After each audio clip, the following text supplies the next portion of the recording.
السلام علیکم ورحمۃ اللہ وبرکاتہ۔ بسم اللہ الرحمن الرحیم، حامدا و مصلیا اما بعد۔ دو گناہوں پر اللہ رب العالمین کا اعلان جنگ ہے۔ آج ہم ایسے دو خطرناک گناہوں کے بارے میں جانکاری حاصل کریں گے کہ جن پر اللہ رب العالمین کا اعلان جنگ ہے، یعنی اللہ رب العالمین بہت زیادہ غصہ ہوتے ہیں اور ایسے گناہ کرنے والوں کو اللہ تعالیٰ معاف نہیں کرتے ہیں۔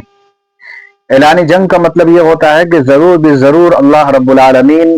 اس گناہ کے کرنے والوں سے انتقام لیتا ہے، اور انتقام اسی دنیا کے اندر لیتا ہے، یعنی اپنی آنکھوں سے انسان اور لوگ دیکھ رہے ہوتے ہیں کہ اس کے ساتھ کیا معاملہ ہوگا۔ ان میں سب سے پہلا گناہ سود کا گناہ ہے۔ سود کی قباحت اور سود کے بارے میں جو لعنت آئی ہے وہ خود قرآن مقدس کی آیتوں سے ہم کو معلوم چلتا ہے۔ چنانچہ ایک موقع پر اللہ رب العالمین ارشاد فرماتے ہیں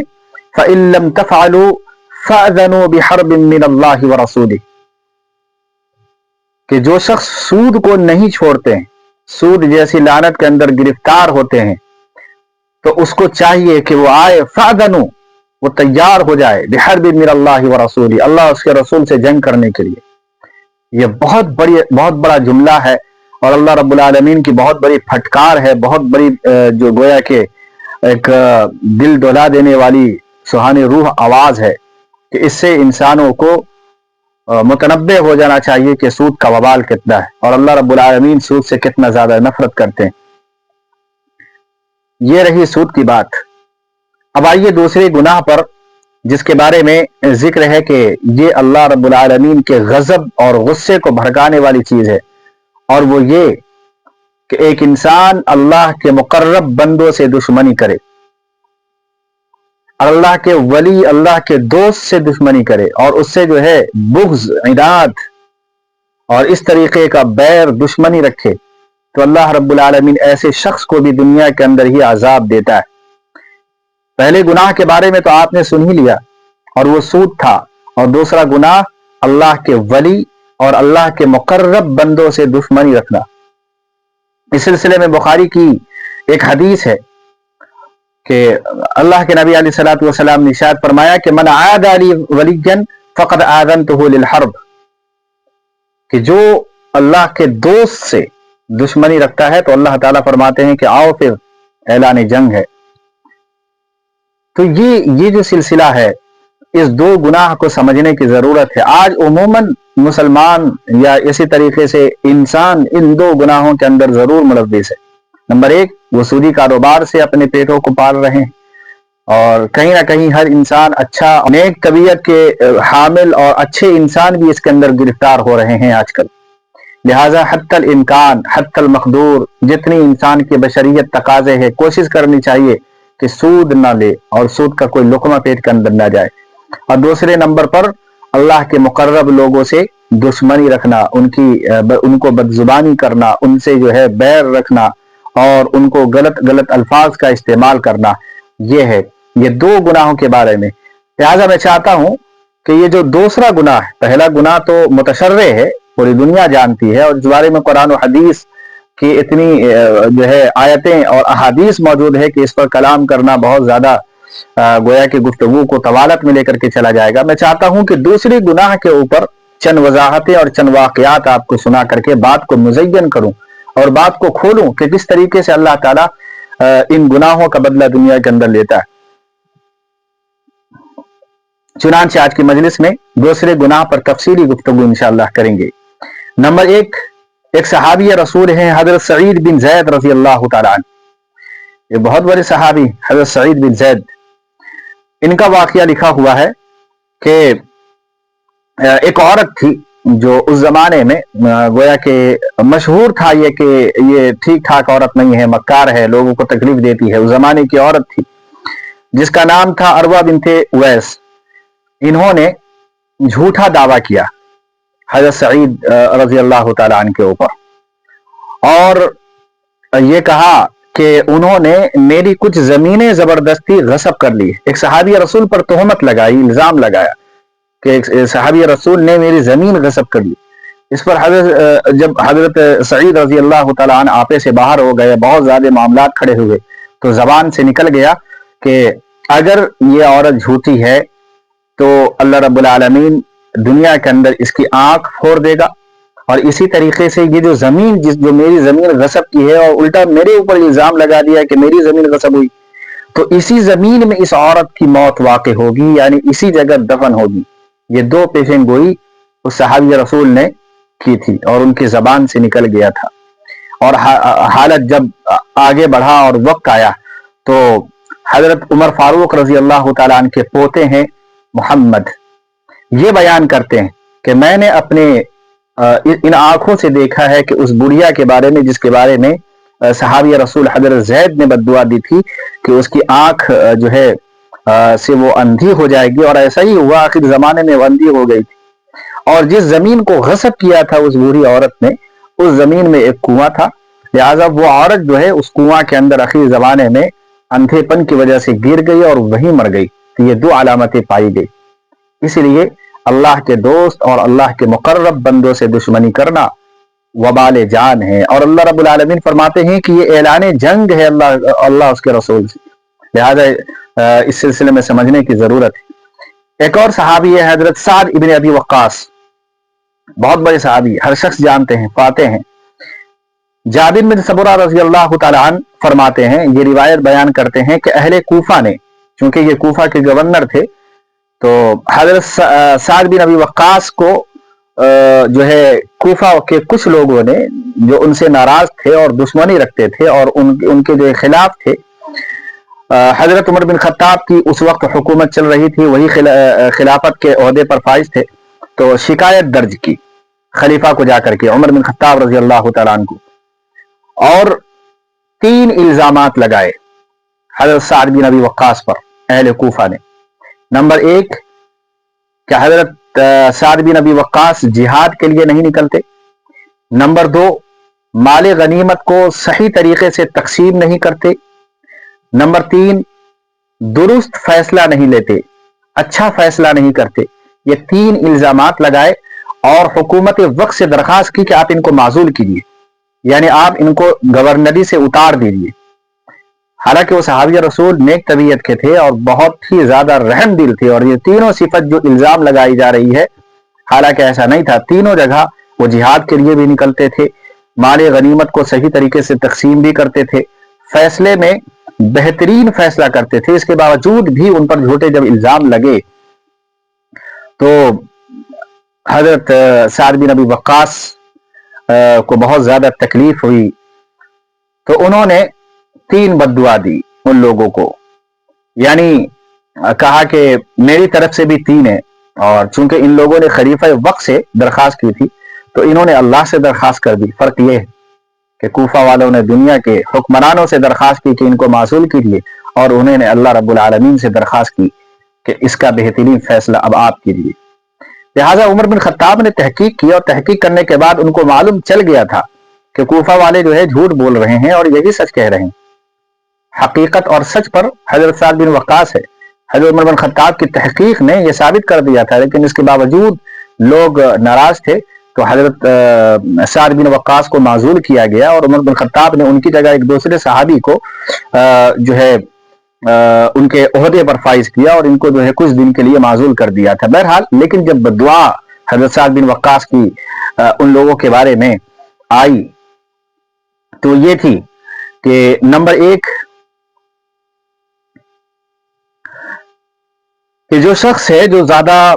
یعنی گویا کہ پریشر ڈال رہا ہے ان کی معزولی کا, ان کے بارے میں یہ بددعا دی تھی کہ ان کی عمر کو لمبی فرما دے. بددعا بھی عجیب سی چیز ہے, صحابی رسول بددعا دے رہے ہیں کہ ان کی عمر کو لمبی فرما, یعنی بہت زیادہ دنیا کے اندر وہ زندہ رہے. اور دوسرے نمبر پر کہ اس شخص کو محتاج بنا دے, یعنی لمبی زندگی ہو اور پھر وہ شخص محتاج ہو جائے. اور نمبر 3 فتنہ اور فساد کے اندر مبتلا ہو جائے. یہ 3 بددعائیں گویا کہ ان کے دل سے نکلی تھی. اور بعد میں حضرت جابر رضی اللہ تعالیٰ عنہ کے ایک شاگرد ہیں حضرت عبدل ملک بن عمیر یہ کہتے ہیں کہ میں نے اس شخص کو جو الزام لگانے والا شخص تھا اس کو اس حال میں بڑھاپے میں دیکھا کہ اس کی آنکھوں، یعنی یہ جو یہ آنکھ ہے اور یہ بھوں ہے، یہ بھوں اتنی نیچے آ گئی تھی کہ آنکھ چھپ گیا تھا بڑھاپے کی وجہ سے، یعنی بہت زیادہ لمبی عمر پالی تھی اس نے۔ اور دوسرے نمبر پر یہ کہ فقر و فاقہ اور تنگدستی نے اس قدر اس کو جکڑ لیا تھا کہ وہ شخص جو ہے آپے سے باہر ہو کر کے غلط غلط حرکتیں کرنے لگا، لوگوں کو چھیڑنے لگا، اور جب عورت جب باہر جا رہی ہوتی ہے تو ان کو بیتوکے الفاظ سے استعمال کرنے لگا، یعنی اس کی زندگی بدل گئی۔ اور اس صحابی رسول کی بددعا کا اثر ایسا ہوا کہ وہ شخص اسی حالت میں انتقال کیا ہے۔ تو یہ ہوتا ہے اللہ والوں سے دشمنی کرنا اور اللہ تعالیٰ کے مقرب لوگوں سے جو ہے الجھنا۔ اسی طریقے سے ایک واقعہ کتابوں میں زیاد کا لکھا ہے، ابن زیاد کا، یہ والی عراق تھا، عراق کا بادشاہ تھا اس زمانے میں، اور امیر معاویہ رضی اللہ تعالیٰ عنہ کو انہوں نے خط لکھا تھا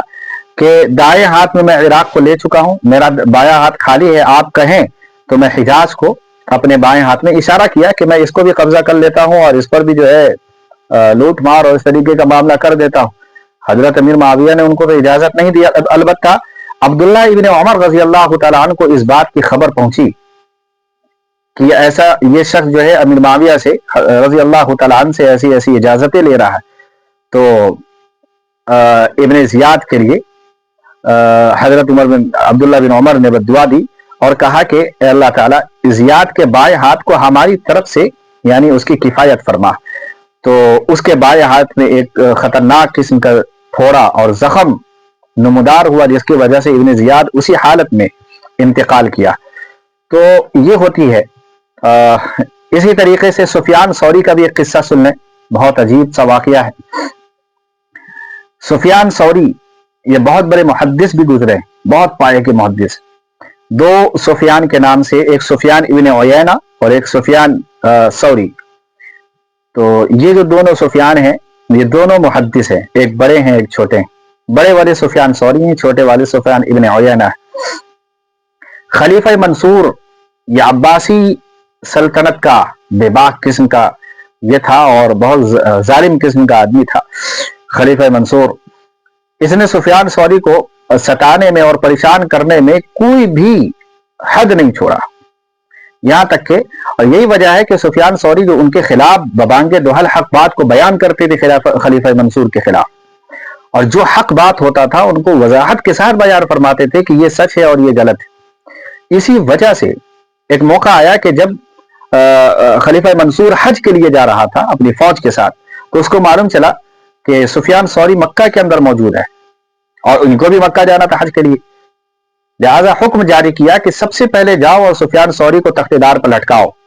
یعنی سولی پہ لٹکاؤ، اور اس کے بعد وہ اس کے اندر مکہ کے اندر داخل ہوگا۔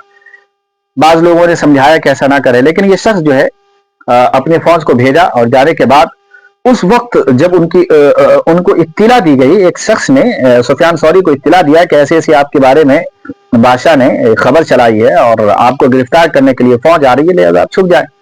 اس موقع پہ حرم کے اندر حضرت سفیان ثوری موجود تھے، اور جس حالت میں بیٹھے ہوئے تھے وہ حالت یہ تھا کہ حضرت فضیل بن عیاض رحمت اللہ علیہ کے گود کے اندر اپنا سر رکھے ہوئے تھے، اور سفیان ابن عیینہ کے گود میں اپنا پاؤں رکھے ہوئے تھے اور اس قدر لیٹے ہوئے تھے، اور یہ تینوں محدث ہے، بڑے اللہ والے تینوں ہیں، سفیان ثوری ہیں، سفیان ابن عیینہ ہے، حضرت فضیل بن عیاض ہے۔ کیا کہنے ان تینوں شخصیات کی تاریخ میں، اور جو ہے تاریخ کے کتابوں میں، تفسیر اور احادیث کی کتابوں میں ان کے واقعات پڑھے جا سکتے ہیں۔ لہذا جب یہ بات سفیان ثوری کو پہنچی تو آپ نے فرمایا کہ خلیفہ منصور مکہ میں داخل نہیں ہو سکے گا، یہ جملہ ارشاد فرمایا کہ وہ میرے مارنے کی بات کرتا ہے، سولی پہ لٹکانے کی بات کرتا ہے، کعبہ کے رب کی قسم کہ منصور مکہ مکرمہ میں داخل نہیں ہو سکے گا۔ یہی وجہ ہے کہ جب منصور جبل حجون ایک پہاڑ ہے مکہ کے اندر، جب وہاں پر پہنچا تو وہ جس سواری پر سوار تھا وہ سواری سے وہ نیچے گرا اور وہ گرتے ہی مر گیا، فوراً اس کا انتقال ہو جاتا ہے بادشاہ کا، خلیفہ منصور کا۔ تو دیکھیں اللہ والے کو ستانے کا انجام اور پریشان کرنے کا نتیجہ دنیا کے اندر، چونکہ اللہ کے نبی علیہ الصلوۃ والسلام نے ارشاد فرمایا بخاری کی روایت، جیسے کہ میں نے آپ سے عرض کیا کہ جو شخص من عاد لی ولیا فقد آذنتہ للحرب، جو اللہ کے ولی کے ساتھ دشمنی رکھتا ہے تو اللہ اس کے رسول سے اعلان جنگ۔ اسی طریقے سے جعفر صادق، امام جعفر صادق کا بھی ایک قصہ ہے، مختصر میں اس کو عرض کر دیتا ہوں کہ یہی خلیفہ منصور کا یہ قصہ ہے کہ خلیفہ منصور نے جعفر صادق کو مارنے کے لیے حکم جاری کر دیا تھا کہ اس کو جس قدر ہو اس کو نپٹا دو، مار دیا جائے۔ لوگوں نے سمجھایا کہ بھائی وہ آپ کی حکومت کے پیچھے نہیں ہے، وہ اللہ کی عبادت کرتے ہیں، اپنے روم میں بیٹھے رہتے ہیں، ان کا کوئی معاملہ نہیں ہے حکومت سے، آپ کو ڈرنے کی کوئی ضرورت نہیں۔ لیکن اس شخص نے کہا کہ نہیں، بس مارنا ہے تو مارنا ہے، اور حکم جاری کر دیا تھا کہ جب میں ان کو بلاؤں اپنے دربار میں، اور اپنے جو بادشاہ لوگ جو ٹوپی پہنا کرتے ہیں، جب وہ ٹوپی نکال کے رکھوں تو میں گویا کہ آپ سمجھ لینا کہ اس کو مارنا ہے، لہٰذا تم اس کو اڑا دینا، سر قلم کر دینا۔ لہٰذا اسی درمیان میں امام جعفر صادق اندر داخل ہوتے ہیں، اور باضابطہ پھر منظر عجیب ہو گیا۔ جب امام جعفر صادق اندر داخل ہوئے تو وہ جو خلیفہ منصور تھا وہ چاہیے کہ ان کو مارتا، باضابطہ اکرام کرنے کے لیے اپنی کرسی سے، جو بادشاہ کی کرسی تھی وہاں سے الگ ہوا اور ان کو وہاں بٹھایا، اکرام کیا، پاؤں دبایا اور اس کے بعد رخصت کر دیا۔ لوگوں نے پوچھا کہ آپ کا حکم تھا یہ تھا کہ بھائی آپ ان کو مار دیں، آپ ان کو مارنے کے لیے بلا رہے ہیں، قتل کرنے کے لیے بلا رہے ہیں، آپ نے تو بالکل عجیب واقعہ کہ آپ ان کا اکرام کیا۔ تو خلیفہ منصور نے کہا کہ جب وہ انٹری مارے ہیں دروازے سے تو اس وقت ان کے دونوں کانتوں کے اوپر اژدہے تھے جو منہ کھول کے کھڑے تھے، اگر میں تھوڑا بھی ادھر ادھر کیا ہوتا تو مجھے امید اور اس بات کا خطرہ تھا کہ وہ مجھ پر حملہ کر دیتے۔ تو یہ ہوتا ہے اللہ والوں سے دشمنی کا انجام، لہذا اس بات کو سمجھنے کی ضرورت ہے۔ ایک اور بہت بڑے جن کا نام دنیا کے اندر شہرہ آفاق ہے، اور جن کی عزت اور جن کی شان و شوکت آسمان اور ثریوں پہ چمک رہا ہے، جن کا نام امام اعظم ابو حنیفہ، ان کا بھی ایک دو قصہ ہم جان لیتے ہیں۔ مولانا داؤد غزنوی یہ فرماتے ہیں، یہ تقریباً 1962 کا واقعہ ہے، کتاب لکھی گئی ہے، اس کے اندر ہے کہ ان کے والد جو ہے مولانا عبد الجبار غزنوی، یہ درس بخاری دے رہے تھے، بخاری شریف پڑھا رہے تھے، تو ان کے جو شاگرد تھے مولانا عبد الجبار غزنوی کے شریک درس جو ان کے شاگرد تھے، ان میں سے ایک نے کہا کہ بھائی امام اعظم ابو حنیفہ کو تو صرف 15 حدیثیں یاد تھی، اور میں تو امام اعظم ابو حنیفہ سے زیادہ حدیث جانتا ہوں، لہذا میرا مقام ان سے بڑا ہے۔ یہ جملہ کہا اور امام اعظم ابو حنیفہ کو گرانے کی کوشش کی، ان کی عزت کو پامال کرنے کی کوشش کی، اور واہ واہ گویا کہ اپنے نام کو چمکانے کی کوشش کی، کہا کہ ان کو تو کیا ہے، وہ بہت بڑے امام نہیں ہے، بس 15 حدیثیں یاد تھی، میں تو ان سے زیادہ جانتا ہوں۔ جب یہ بات ان کے استاد یعنی مولانا عبد الجبار غزنوی نے سنا تو چہرہ بالکل سرخ ہو گیا، لال ہو گئے، غصے کے اندر پھوٹ پڑے، اور اس شخص کو جو وہ طالب علم تھا جس نے یہ بات کہی تھی اپنے سبق سے نکال دیا، بلکہ کتابوں میں ہے کہ اپنے مدرسے سے اس کو نکال دیا، اور ارشاد فرمایا کہ اتقوا فراست المؤمن فإنه ينظر بنور اللہ، کہ اللہ کے مقرب بندوں کے ڈرو اس بات سے، کیونکہ جو مومن ہوتا ہے وہ اس کی جو فراست ہوتی ہے وہ اللہ کے نور سے ان چیزوں کو دیکھ لیتا ہے جو تم دیکھ نہیں سکتے۔ لہذا اور آگے فرمایا کہ اس شخص کا خاتمہ، جو وہ طالب علم تھا، اس شخص کا خاتمہ اسلام اور دین پر نہیں ہوگا۔ یہ ان کے استاد نے یہ جملہ کہا، اور یہ معاملہ گزر گیا۔ کچھ ہی دن گزرے تھے، مجھے لگتا ہے کہ ایک ہفتہ بھی نہیں گزرے تھے، معلوم ہوا کہ وہ طالب علم مرتد ہو چکا ہے۔ بہت بڑا سزا ہے اور کیا عذاب ہے، اللہ حفاظت فرمائے، اعاذنا اللہ من سوء الخاتمہ۔ تو یہ چیزیں ہیں۔ امام اعظم ابو حنیفہ کا یہ واقعہ دلوں کو جھنجھوڑ دینے والا ہے کہ کس قدر اللہ کے دوست سے دشمنی کرنے کا وبال ہوتا ہے۔ اسی طریقے سے امام اعظم ابو حنیفہ کے بارے میں ایک اور واقعہ سنیں۔ ابراہیم سیال کوٹی ایک بہت بڑے عالم دین ہیں اہل حدیث کے، وہ اپنا واقعہ بیان کرتے ہیں اور اپنی کتاب میں بیان کرتے ہیں۔ وہ یہ ہے کہ وہ کہتے ہیں کہ جب میں امام اعظم ابو حنیفہ کا سخت مخالف تھا اور ان کے خلاف جملے بنایا کرتا تھا اور ان کی عزت اور ان کی عظمت کو تاتار کیا کرتا تھا، تو میرے ذہن کے اندر ایک بات آئی کہ کیوں نہ وہ کتاب لکھ دیا جائے اس سلسلے میں، یعنی امام اعظم ابو حنیفہ کے خلاف کتاب لکھ دی جائے۔